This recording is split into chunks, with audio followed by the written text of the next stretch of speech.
Now, taxpayers are footing the bill to house a German Shepherd that crossed the Channel in a dinghy, apparently with its owner. We've been talking about this all afternoon. The dog's now in quarantine for at least 4 months, while its owner is staying at an asylum seeker hotel. Officials are even considering turning the dog into a border force sniffer, thanks to its trainable breed. Let's speak to David Goodhart, author and journalist. I mean, just as the migrant Channel story couldn't take any more twists, David, along comes a big old German Shepherd. Good afternoon to you. Good afternoon, Ian. It's an extraordinary twist, isn't it? I don't know whether they've fully established that it came with one of the people on the boat or whether it just didn't like Calais very much and jumped on a boat.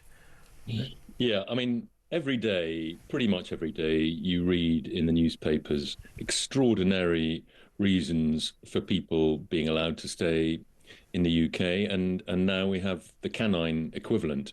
Although it did occur to me, I mean, would there be more public outrage if the dog had been put down rather than it being allowed to stay at considerable taxpayer expense? It's a very good point. I'd hate to put that to the ballot, that one, because it would be...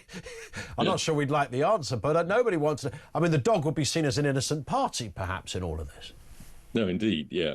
But no, I mean, there is obviously a serious point behind this, which is the laws that make it... The laws that were laid down mainly, 70 or 80 years ago in very, very different circumstances, laws that were drawn up, very generous laws that were drawn up to make it relatively easy for refugees and asylum seekers to enter European countries, partly out of guilt over the way that Jews were not allowed to escape from various countries before and during the Second World War.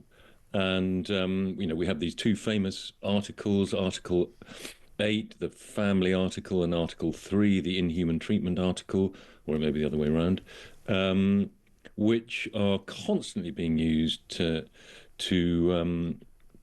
enable people to avoid deportation, which might not happen anyway, even if people were given legal permission to stay.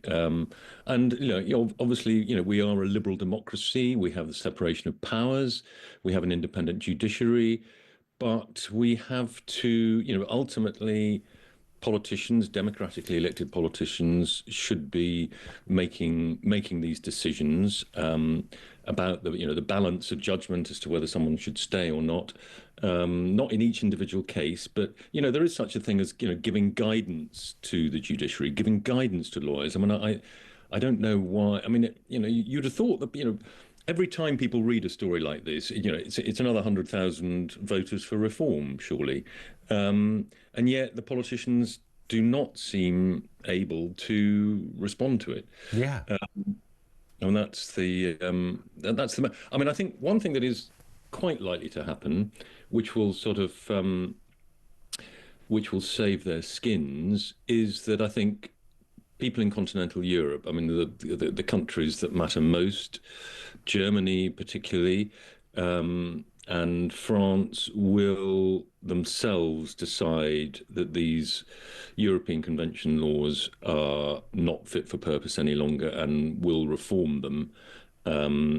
Not completely abolish them, but will make it much more possible to deport people or stop them coming in the first place, or some version of Rwanda to disincentivize people from coming in the first place. I mean, I think it's very unlikely that Starmer or the Labour government, Starmer, after all, is a human rights lawyer.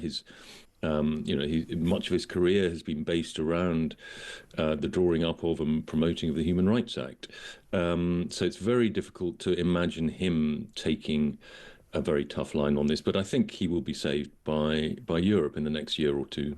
Yeah, I sense you're right about that. I just remembered as well, David, do you recall back in, it was either 2010 or 2011, when Theresa May told a Tory party conference that an illegal immigrant avoided deportation because of his pet cat.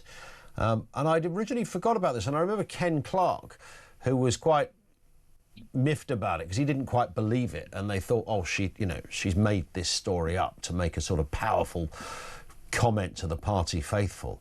But we do now read stories of people, you know, retaining their status because of chicken nuggets in Albania, or a lack of chicken nuggets. There was so many curious stories.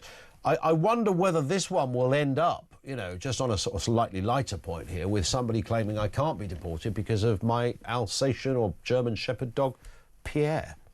Yeah. Well, I mean, it does make great headlines for newspapers. I mean, that, you know, it does add to the gaiety of nations and in some respect. But yeah, I mean, it's, I mean, you know, I wonder whether this actually might, you know, but you know, the people who organise these, the people smugglers will be noting this.